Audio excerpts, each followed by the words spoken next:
Je m'appelle Vincent Geshimana, je suis directeur de la radio Isanganiro. Radio Isanganiro, c'est une radio associative, indépendante, créée par un groupe de journalistes qui travaillaient dans un même cadre de médias, le studio Ijambo. Donc ils se sont regroupés, ils ont voulu créer un média qui parle au public, qui défendent les valeurs de démocratie et de réconciliation. Ils se sont nommés Association Ijambo et donc ont porté le projet Radio Isanganiro qui a vu le jour en 2002. Bon, d'abord, la radio en tant qu'organisation radio a ses valeurs. Ses valeurs, c'est de porter elle porte les valeurs d'impartialité, les valeurs d'équité, les valeurs d'acceptation mutuelle. C'est pour cela que dans son personnel, vous y trouvez la configuration du pays déjà. Donc les différentes tendances ethniques, je dirais, entre guillemets, se retrouvent déjà dans la radio. Donc ça c'est déjà une marque de confiance que la radio doit inspirer à ses publics. Alors, comment la radio défend les valeurs de démocratie, vous me demandez? Bon, la radio, c'est un acteur majeur dans le paysage médiatique du Burundi parce que c'est une radio crédible, une radio qui n'a pas de connotation politique, une radio qui n'a pas de connotation religieuse, une radio, je le répète, qui défend le débat contradictoire. Et donc, en mettant face à face des personnes qui, a priori, ne voudraient pas se parler, mais qui à la fin par le média interposé se parlent, nous pensons que nous rapprochons les barrières et finalement aidons à aboutir à un certain rapprochement, à une certaine acceptation mutuelle. Et la radio s'attaque à des défis de faire entendre la voix de la personne qui n'est pas autrement entendue. Donc, d'ailleurs des valeurs, c'est de défendre le droit d'être entendu. Donc, toute personne, soit-il en ville, soit-il en campagne, appelle la radio à lui tendre le micro afin qu'il puisse dire ce qu'il pense, critiquer, suggérer, demander, en même temps que la radio maintenant met les autorités devant leur responsabilité d'affronter les questions qui leur ont été soumises. Et donc, nous le faisons en critiquant les actes, nous le faisons en promouvant les bonnes actions, nous le faisons aussi en acheminant l'information utile publique au public. Voilà.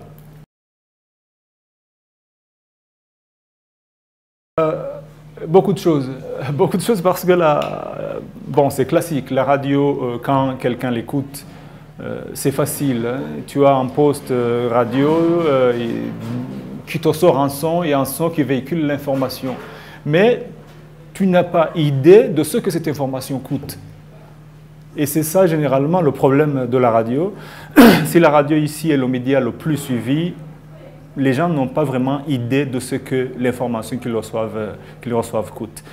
Et du coup, nous avons donc besoin de pouvoir arriver chez le citoyen, ce citoyen de fin fond des collines qui a le droit d'être entendu, mais qui n'arrive pas à pouvoir voir l'administrateur, lui dire ce qu'il pense, gueuler s'il faut. Donc il faut que la radio arrive là où il est pour lui donner le micro. Ça c'est un. Deux, il faut quand même que la radio ait les moyens de production. Les moyens de production, nous payons les charges en termes de redevances, nous payons les charges en termes de location des pylônes qui sont la propriété de la radiodiffusion nationale et tous les privés passent principalement par eux et ça coûte très cher. La radio paie à peu près 40 000 $ par an pour les six antennes de diffusion. Enfin, la radio voudrait bien avoir, en plus du matériel de production, améliorer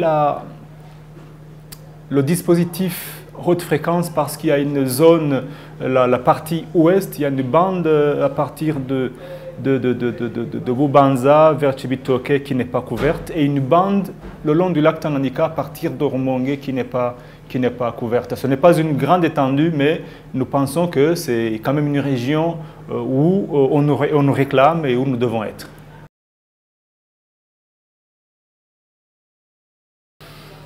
Bon, nos engagements, c'est d'abord vis-à-vis des publics qui nous suivent, parce que la radio ne sera jamais forte si elle n'a pas le public avec lui. Nous savons bien qu'ils nous soutiennent, nous savons bien qu'ils sont là, et notre engagement, c'est donc toujours rester dans les normes de la déontologie, toujours leur fournir l'information dont ils ont besoin et être leur canal pour les revendications qu'ils veulent remonter. La deuxième chose, c'est que, en termes d'engagement, c'est de porter la radio, de porter la radio pour renforcer les moyens de fonctionnement, les moyens de développement.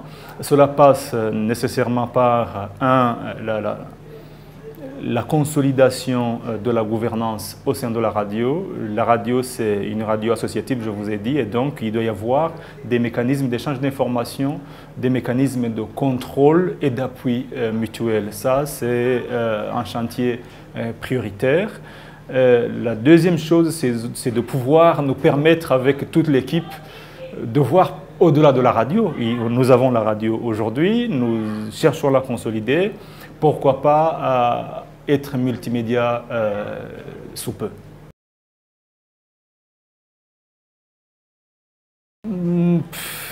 Bon, je rêve que la radio